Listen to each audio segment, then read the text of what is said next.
Hey, what's going on, everybody? David Noe with SpeakEasy HR, presented by Payroll Partners. We are back at it. I was off a couple of weeks, but we're back. It's September. It's fall. It's football season. I'm in a good mood.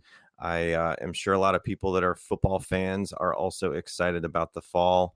And I have a great, awesome guest to come on today to start September with me. John McCarthy, founder and CEO of AGI Management, is coming on. We're going to have such a fun time talking about his topic he's bringing to SpeakEasy HR. So, John, welcome. How are you doing today, my friend?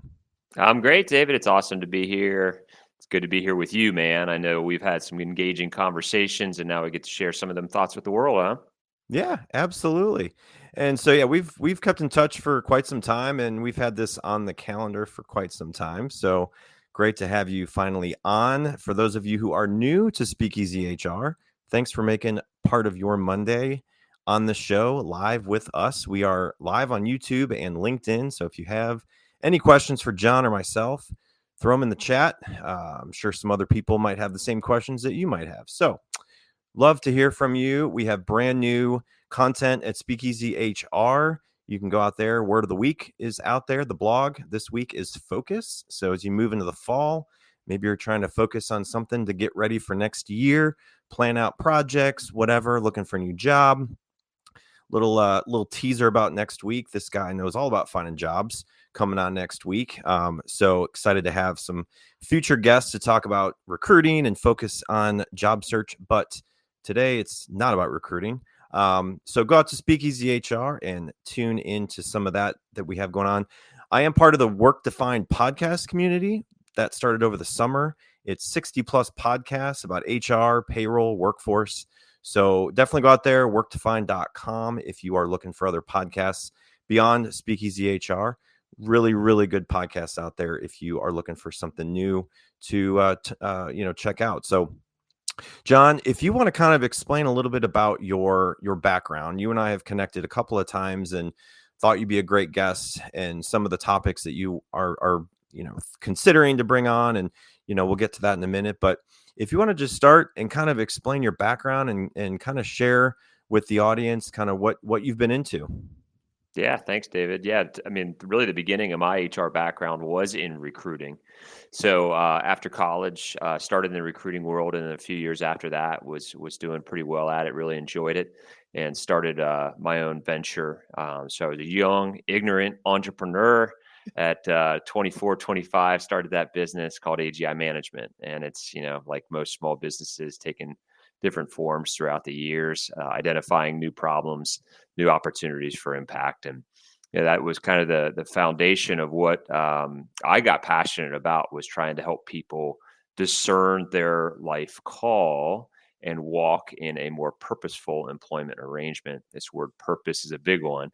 Yeah. But we like to define it as the intentional integration of your best life with your work life.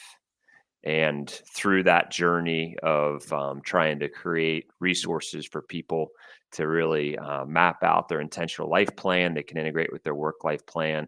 There's just been a lot of newfound awareness around this topic of new psychology of work, and become a student of it. And I'm super passionate about it. Yeah, and that is your topic for today. So the new psychology of work, the workforce, we just started talking about it before we came on live. We both have kids. They'll be going through school and finding jobs of their own. So now we're at that phase of having children getting into the workforce in the future. And so it's just all going to shift constantly and quickly. So the new psychology of work, I think, is really going to hit a lot of people in their career, whether they're getting into the workforce in their mid 20s, 40s, whatever. Because I mean, we've got 5 generations working together now. It's crazy. Never had that. So anyway, we are live on YouTube and LinkedIn. So if you are watching live, definitely chime in, ask us questions as we go through. But you can always find previous episodes on your favorite podcast platform as well. So, John, I don't know if you've seen the world famous envelope icebreaker game before, but this is brand new questions that I brought in for the second season of this show. So really, it's all you got to do is pick a number 1 through 15, and I'll give you just a couple of seconds to think of that number, and we'll switch to that here in a second. So think of a number and we'll get to it.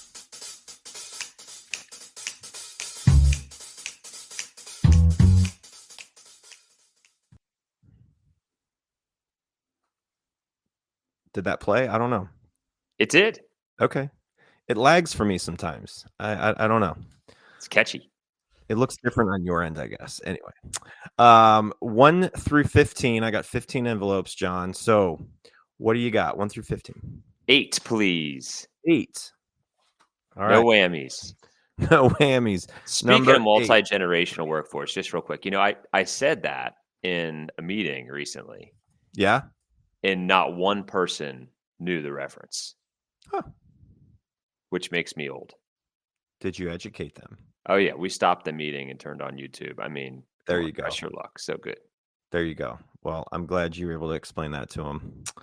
All right. What's your I wasn't expecting to love this moment in your career? I wasn't expecting to love this moment in my career. That's a great question.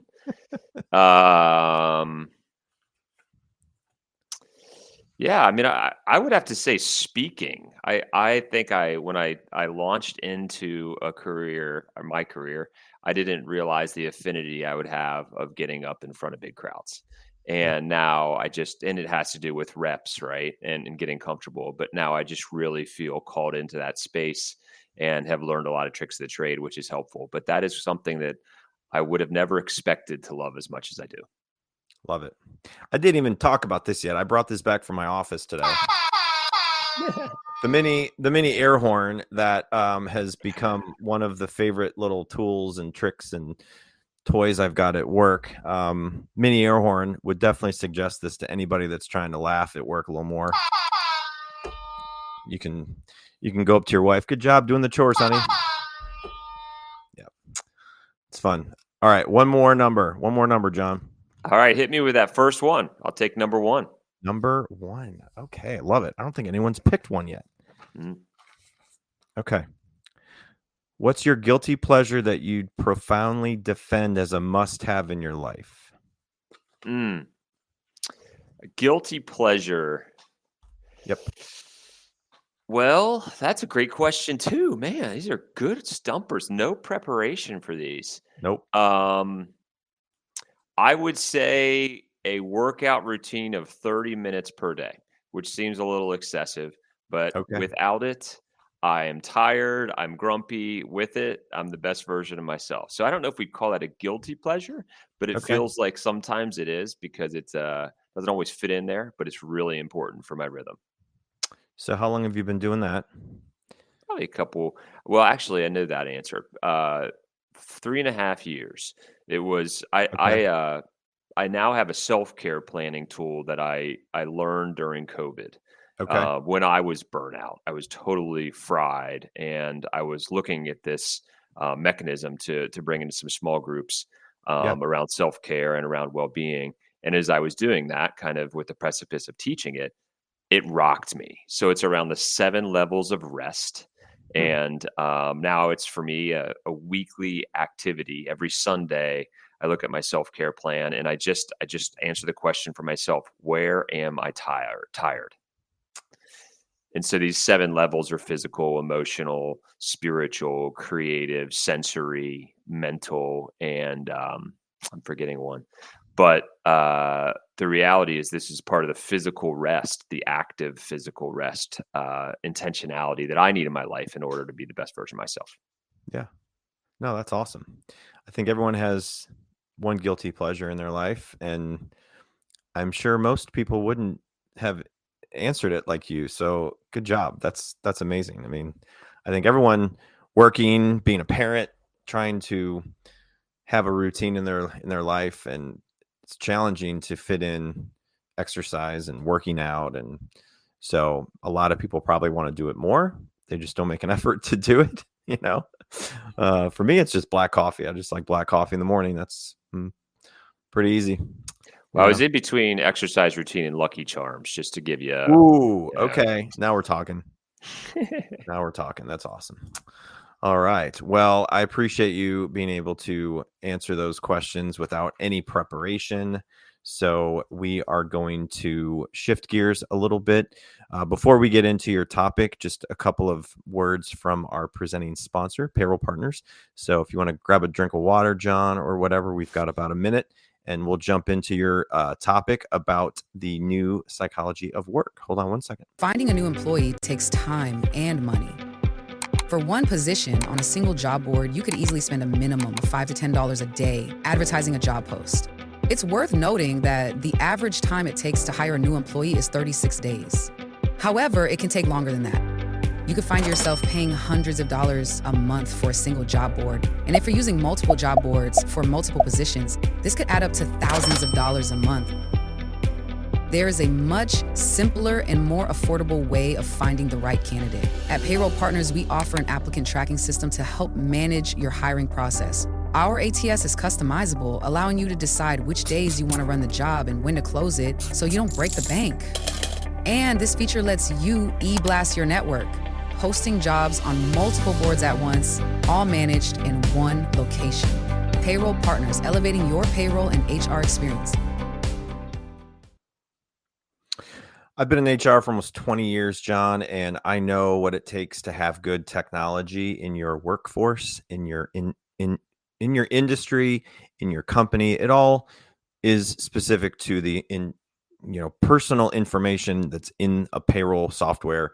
So obviously, we have a great offering. If you have a need to look into other platforms out there, look us up, payrollpartners.net. Would love to talk to you and just hear more about your situation, because I think we can help create solutions for that. So look us up, payrollpartners.net.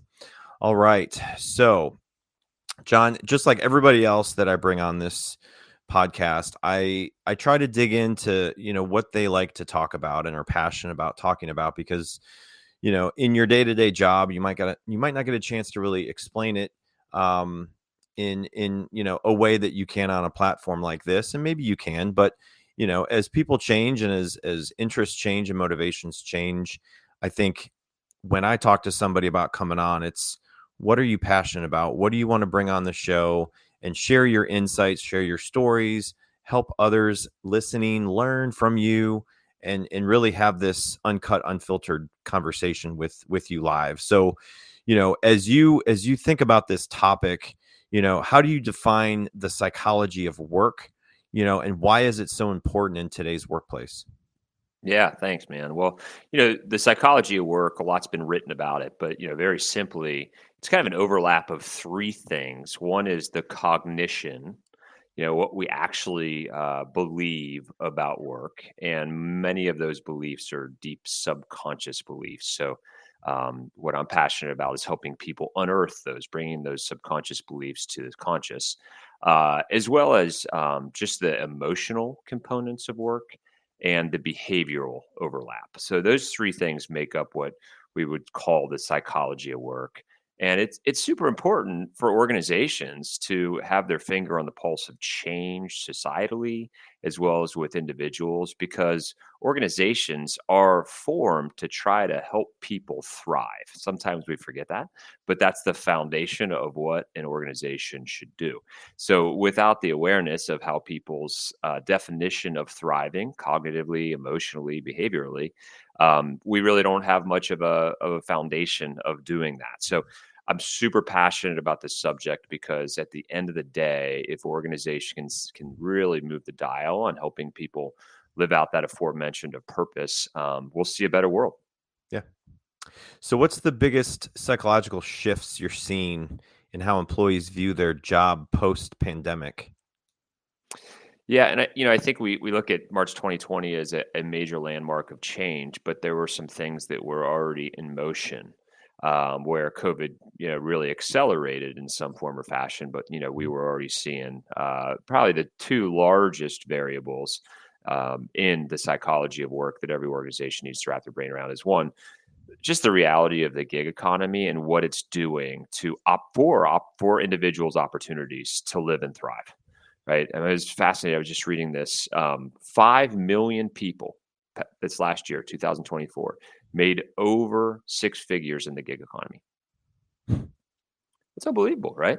And Yeah. that's like totally radical from, how we have typically organized. So we're seeing this huge shift of how people organize their lives around their work lives, which I think is a great thing, quite frankly. I think the more that people can get in tune with who they are and how they want to live and how they want to thrive in all aspects of their life, the better. And then the big question is how they organize their work well-being around that. And so the organizations that we see that are really navigating into this change, they're thriving. Like they are talent magnets. But the ones that are maybe not changing their dance to the new tune, they're really struggling to find and attract talent. Yeah. So how can leaders identify what truly motivates their people beyond the pay and the benefits? Yeah. Well, encourage this. One of the through lines of my vocational journey and really just my personal journey and purpose is what I'll just phrase discernment.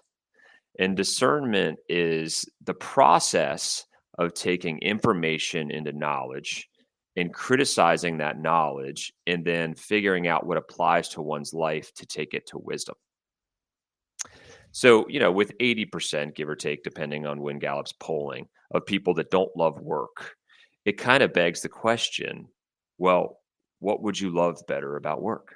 Hmm. And the problem that I see existing, and this is kind of where our recruiting agency morphed into now a consultancy. We still have a recruiting agency, but what we were doing back when we identified this problem is people can't find good work because they've never defined what that actually looks like. So without the definition, it's really hard to find, right? Right. Right. So, in our recruiting agency, we'd be placing people left and right at these, in careers, and these were all managerial and up, right? So pretty high level roles.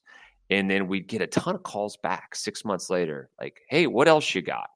And it's like, wait a minute, we are not living in our mission, which is to change people's lives for the better based on better work. And so that's when we started to peel back the onion. Like, why is it that people don't like work? And the big reason is because they've never given themselves the chance, nor as a society have we educated them on the process of discerning and creating their own intentional life plan that then they can find their work plan around. Does that make sense? Yeah, So, definitely. so much of our identity is based on what we do at work, but so much of our actual purpose and what people will talk about at our eulogy has to do with who we are outside work. So it's Absolutely. the integration of the two that is essential. And so back to your question, what organizational leaders can do is they can give discernment tools and tactics and space for an individual to define their ideal life plan and integrate it into their work plan, which seems like, for most business leaders are like, what am I, a psychotherapist all of a sudden? You know? But this is the nature of what's changed. This is the nature of the new psychology at work. We had 2 new hires come in this morning. I was telling you before we got on, and the one walked in and I was like, "Oh, you didn't win the Powerball this weekend, huh? You decided to come to work, your first or new job." And, and then someone else walked in and we were talking and I'm like, "What would you do with that kind of money?" Mm. Like if you really got through to win a Powerball, 165 million or whatever it was after taxes. It's like, yeah, what would you do? Like, would you work? What would you do? You know what I mean? So like, not that everyone's going to win the lottery, but as you are looking at your career and like what you enjoy doing, the better that you can align your motivations and your strengths, obviously, to be successful. But I enjoy my job. I'm not looking for a job. I'm probably in the minority with that, but there are so many people that are just unhappy in their job. They don't see future in their job. They don't see themselves in that company. And so, really understanding as an organization, especially your leadership, and trying to identify what is motivating your team and trying to help them along with that is so important to retention. And so I know there are a lot of people disengaged in their job, and, you know, is it all their fault? Not really. There's a lot of things that people around them should be helping to motivate them, but, it does come down to that individual. But Yeah, let me lean into that if I can, man. I mean, work is the easiest villain when we're not satisfied in life. yep. Because it's easier to change. This may be a bad example. It's a lot easier. I'll personalize it because my wife will know that it's not relevant. It's easier for me to change my job than it is my wife. Yes. And that's what people think about. I mean, they're like, man, something's off, or I don't have contentment in life. Yeah. And instead of digging into why, they just kind of blame their work. Yep. Instead of figuring out, well, what is it that I can control in this circumstance? What is it that maybe I need to learn from this experience? And this is what's so fascinating. This is kind of like I like to call it a holy bait and switch. We wrote this book. Oh, it's conveniently right there. It's a red one. It's called The Purpose Promise. And this is a discernment tool for people to create an intentional life plan, and it gets you to a destination of having that simple. It's not like this robust life plan. It's like, hey, I know I'm going to be happy when I'm leveraging my gifts at work. All right. My gifts are an overlap of my passions, what I love to do, my talents, what I'm naturally good at, and my skills, what I've learned to do. I know that I'm going to be more content when I am, I have enough money to plan the life that I want to live today in 3 years and 5 years. I know I'm going to be content in life and at work when I have relational boundaries that can help me thrive in my relationship outside of work, right? All of these things, like these are the kind of the low-hanging fruit, the things we really should have learned in third grade, how to define, right? It's 100% of the people that come into our process believe that they need to change work. Do you know how many end up changing work when they're done and when they've created their intentional life plan? 33%, 1/3 of the people. Visionary voices, bold breakthroughs.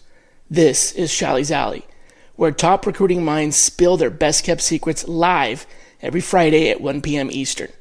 Raw, unfiltered conversations on sourcing, hiring, and the future of talent, where we ask the tough questions no one else will.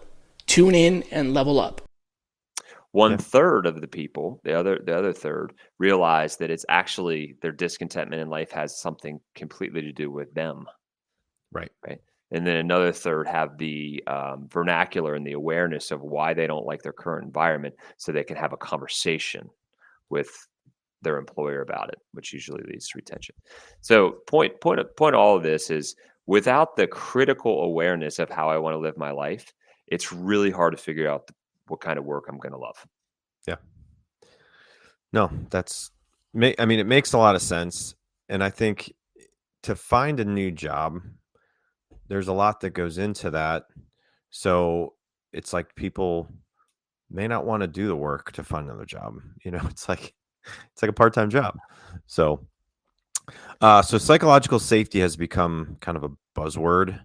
How does it actually look like, or what does it actually look like in action, would you say? Yeah, it's environments that are open and have policies and procedures and systems and all of the things that make up a culture around allowing somebody to be their fullest self and to give feedback and to make mistakes. That's the way I like to look at it. And it sounds so simple, but it's really hard because for some reason, in some place in a lot of business books that we studied in college, it says profit first, right?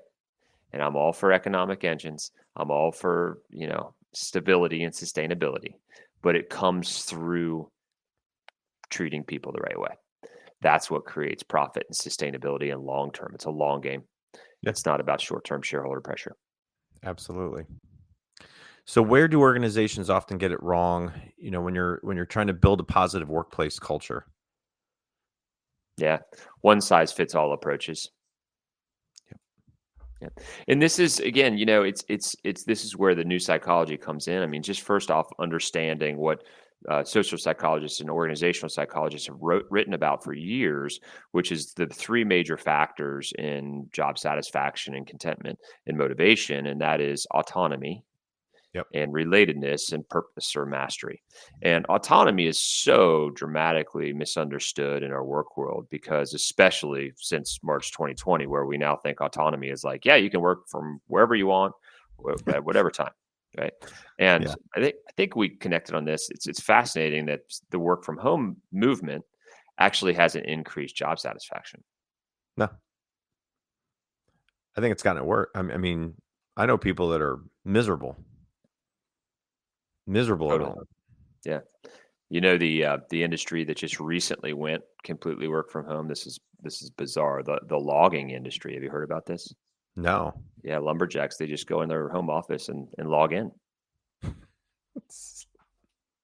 Sorry, was that out loud? That was But anyway, awesome. so autonomy is removing and allowing your workforce, Pretty your good. employees to leverage their gifts without interference.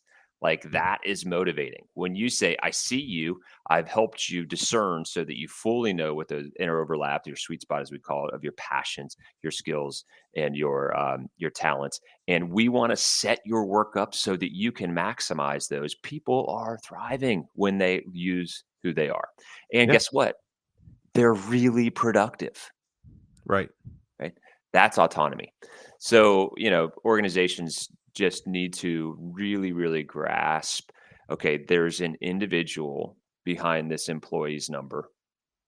And it's our job to set them up so that they can communicate and adapt to who they are, where they're gifted, and where do they want to be gifted. So that's where career development, career growth planning comes in. And when you do that well, David, I mean, it is so motivating and Mhm. you end up being a high performance, high retention work culture. I think a lot of people when they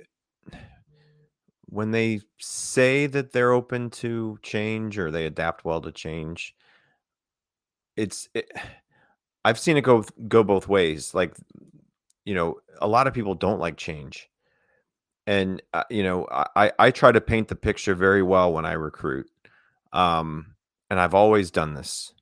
I try to paint the picture of what it's like working for the organization that I'm in, and if it really means you have to adapt to change because of the way we operate, um, we're not just a stagnant kind of company that's got everything figured out.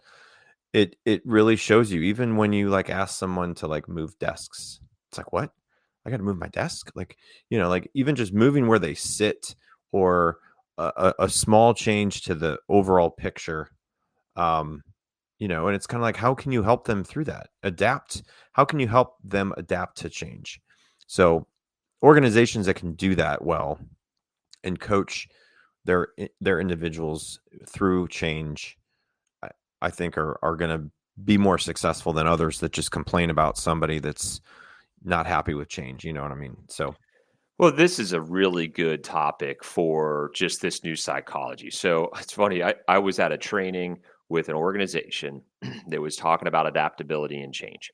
And everything they were doing was talking about the ROI of adaptability and how we need to be agile and all this jazz. It was really with them in the center of it, right? What you just said is so fascinating. Like, this is the cognition part of the psychology of work. The reason why people don't like change in general is because they have a bad memory yeah, about change. Now, if you give them the space to unearth that bad memory, which again, psychotherapy, right? That's what we got to get an HR for. Then they start to bring those subconscious beliefs about change to the forefront. Do you know what else they have? They have a ton of good memories about change, but they don't think about the good memories. So if you help somebody like, hey, let's really be honest about what change has been in your life. And obviously there's a lot of people that have been through some traumatic experiences. I don't want to downplay that at all. right. But most of us can unearth some good memories about change, and then we start to become less scared about change. So, this is just the cognition, the fact that memories create beliefs, beliefs create thoughts and feelings create behaviors. Now, the old psychology of work, the companies that are struggling with talent retention, they're just measuring behaviors. Yeah. They're not helping the whole self, the individual that they get to employ, become more aware of how they actually want to believe. that's powerful work. And for us in HR, I mean, wow, that's impactful. Yeah. Um, what would you say to somebody that is complaining about employees not leaving their emotions at the door or their life at the door? Because let's face it, everyone's been dealing with a lot since 2020, personally, some more than not, some more than others. But if people are going through stuff and then they go to work, they bring that stuff to work. It's really hard to leave it at the door. And so what would you tell a manager that's like, I just want them to leave it at the door, come to work and work. I need 100% out of people. And it's just like, you can't get 100% out of people every day. Well, there's a core belief of that individual that just probably revolves around fear or lack of control, because it's messy when you get into Yeah. the muck with somebody, right? And I mean, there's just conundrums that arrive in the workplace with relationships and emotions and trauma. I just said the word. I mean, the reality is when somebody's bringing trauma, which we all have some semblance of trauma, obviously some worse than others, or some harder than others, pardon me. And that shows up in behaviors. Mm-hmm. And so it'd be easier just to treat an individual like a robot, but easier is not always impactful. In fact, very rarely is. So, if I had the opportunity, which we often do, to get to coach those types of leaders who are just very much like, show up, hit your nail, see you later. I don't want to know what happens in your life after that.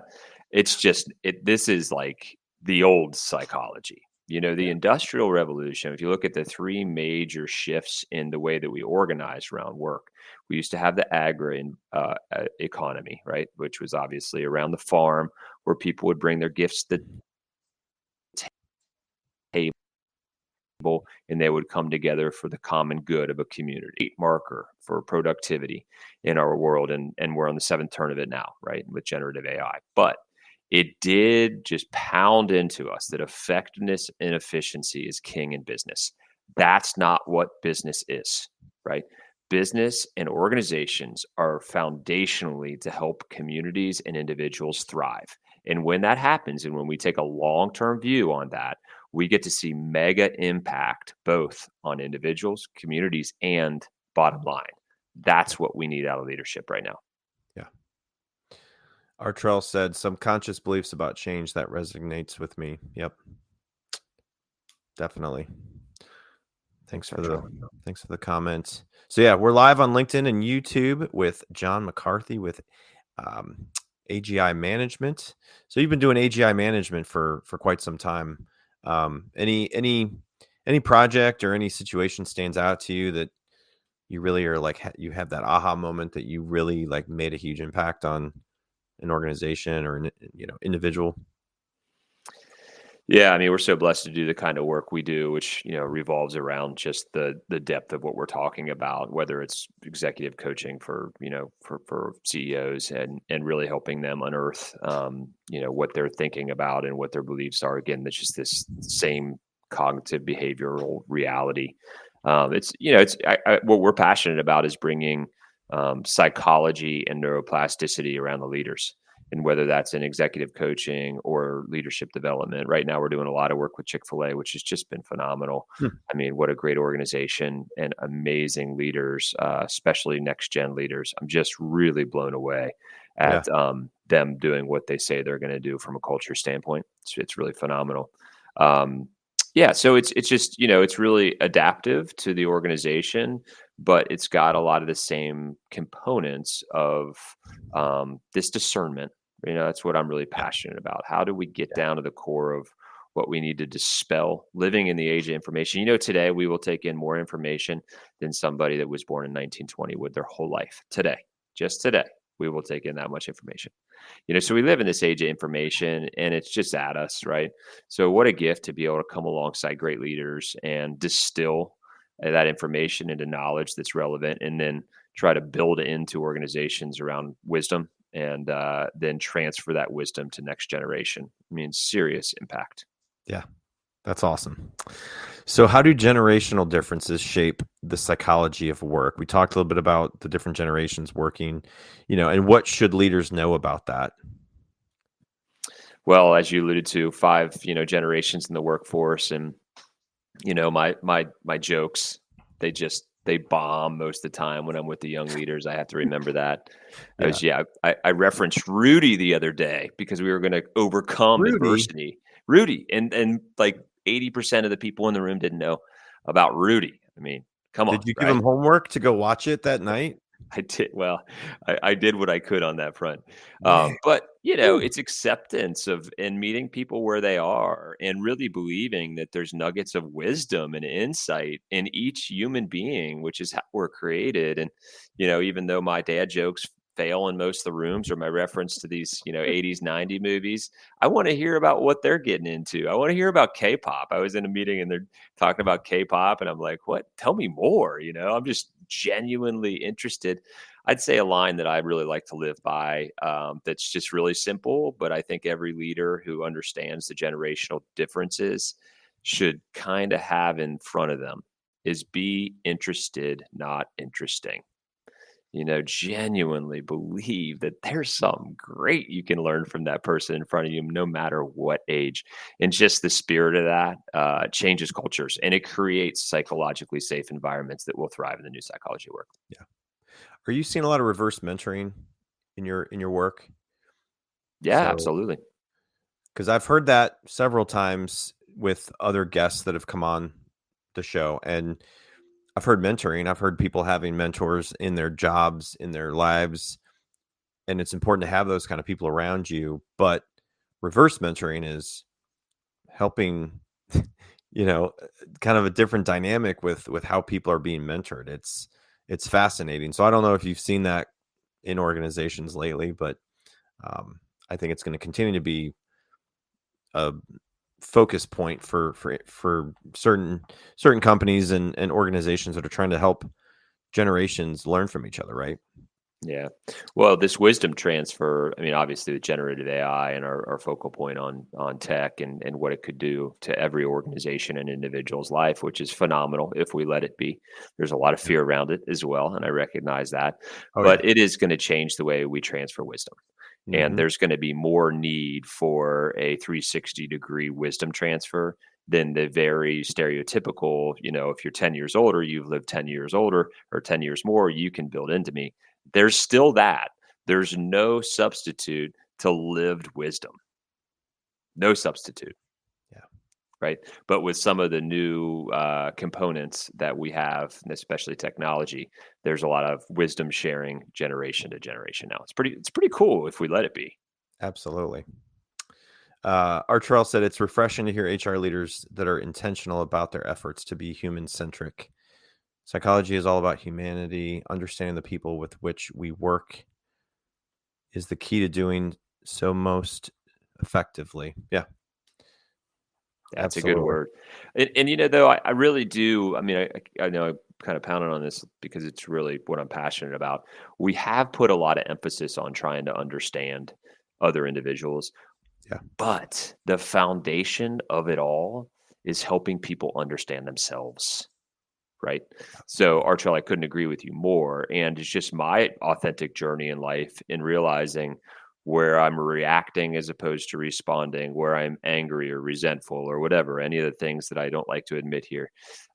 It's not them that's doing that. It's a mirror for me to learn more about myself. Right. And when organizational leaders start to stop griping about the next generation's tendencies or, stop fearing this or that, and they start to say, what is this teaching me about me? They show up better, and then they can create those environments we're talking about. Without the emphasis on self-leadership, we can't lead others. We can't lead team. We can't lead organizations. And most books are just skirting past that. And they're going straight to here's best practices to lead teams. Here's best practices to, have a good P&L. The foundation is self-leadership. Yeah. So what are some small practical changes that leaders can make to improve engagement right away? Yeah. Well, if it's, let's say it's somebody that's really valued in your organization, they've been there, maybe tell that they're, maybe not at the peak of their job satisfaction. Inventory, we love to do this with some of our clients. It's a really simple, like most good processes, really simple. Have them inventory their time. And on a scale of 1 to 10, 1 being, I hate this task, 10, I love this task, have them really rate what they're doing within their tasks. And then in another column, on a scale of 1 to 10, 1 is, I'm really bad at this, and 10 is, I'm really great at this. And you'll start to see where there's tens, a lot of tens, and you'll start to see where there's ones and start to figure out, because technology is so good, man, we need to get some of these tasks that you hate and you're no good at off your plate, right? And I know that seems idealistic because obviously we have to operate businesses, but Right. it's easier than ever because of the resources that we have technologically to Oh, yeah. do this kind of work that's super empowering and helping people work in their giftedness. Yeah. Like the board says back here, champions adjust, y'all. So champions adjusting, jobs adjusting. You can be a business owner and you can help your team adjust. And more times than not, you're going to retain those people. You're going to keep them engaged. So looking ahead, John, how do you see the psychology of work evolving over the next 5 to 10 years? Well, I have a lot of hope that the trends are actually going to help us advance the movement of people integrating intentionally their best life with their work life, getting really serious about how they want to live outside of work and saying, this is the type of work that I need to work in. Now, Yeah. as that perpetuates, organizations are going to have to shift. And they're going to have to move, David, from what is now, coming out of the employer employee construct into what we would say is that third phase of this current change, and that's the partnership economy. And I'm so excited about the partnership economy. When you look to trends in 2027, it shows that the gig economy is not slowing down. In fact, there will be 85 million estimated gig workers in some form or fashion. That's almost half of our workforce. I mean, it's incredible. Human resources, they're going to have to adapt, right?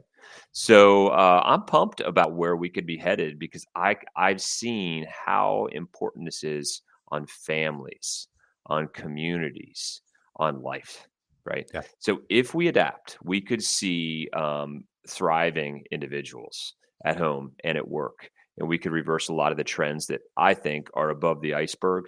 This is the foundational stuff because we spend more time at work than anywhere other than our bed for our whole lives. So this is fun, man. I feel like we're at a really pivotal point of the workforce and the way that we organize. Yeah. Sandra had a great comment. New generations bringing new ideas of doing things. The intelligent manager tries to learn about them and incorporates these. Not doing so keeps the company from being relevant, and the manager set in outdated ways. Absolutely. Thanks for that comment. Absolutely. Very good. So if anyone has any questions for John, fire away. I think for myself in HR and for what you do, John, and some of the projects that you're getting involved in, there is optimism in the future and what's going to come out of it. Obviously, a lot of people think AI is going to take over and take away jobs, and it's going to create new jobs. It's going to take away potentially some of the things that you don't like to do in your job. So leverage it, embrace it. It's not going anywhere. And I think if people are open to new ideas and adjusting to how to do day-to-day tasks that you may or may not want to do, you could eliminate some of those with technology that fits your company. So I did want to bring up your QR code about this retention risk snapshot, John. So if you want to explain this a little bit, people watching can scan the QR code or give them a little advice on how to get to it if they're listening on demand. So Yeah, I mean, all of what we talk about, David, and what you're doing at Payroll Partners and what we're doing is to impact environments where people can thrive. right? And so we talk about attraction and retention and performance management. And this little assessment that we've kind of created just helps the organization say, where am I in creating these psychologically safe environments? Where am I in navigating the shifts so that I can be a talent magnet and essentially attract and retain talent? And just one of the tools that we love to use for organizations. So it's a pleasure to be able to hand that out to anybody who would find Yeah. benefit from it. Yeah, absolutely. And if anybody is not on LinkedIn connected to John, please do so. He is tagged on this episode, or you can go out to AGI Management and learn more about them because they do some amazing work, like you said, with Chick-fil-A and other organizations. So keep up the awesome work and appreciate it. One more horn for you. So anything you'd like to add before we get off here, John? Well, I really bombed that autonomy joke, but I do hope if you haven't seen Rudy that you go check it out because it's a great one about overcoming adversity. Oh yeah, yeah, it is a classic. I grew up a Michigan fan. My dad was from Notre Dame. He went to Notre Dame, so I knew about Rudy when I was young. So he didn't make me watch it, but I enjoyed it as a young kid watching it, knowing about Rudy. So again, take away from this today, new psychology at work, but also go watch Rudy. There you go. Very good. Well, John, I appreciate your time coming on today. It was a pleasure. I learned from you. I hope everybody else that watched, listened, really thought about their day to day and learned from you as well. So appreciate all you do, John. Keep up the good work, my friend. And we'll be back next week with another exciting episode. Really fun guest coming on. You might have heard of Monster.com. I have the founder of Monster.com and Boom Band coming on to hang out with me on Monday next week, the 15th, 2 p.m. Eastern. So, John, appreciate it. Keep Likewise. it up, and we'll talk to you soon, my friend. Thanks, bud. All right. Take care, everybody.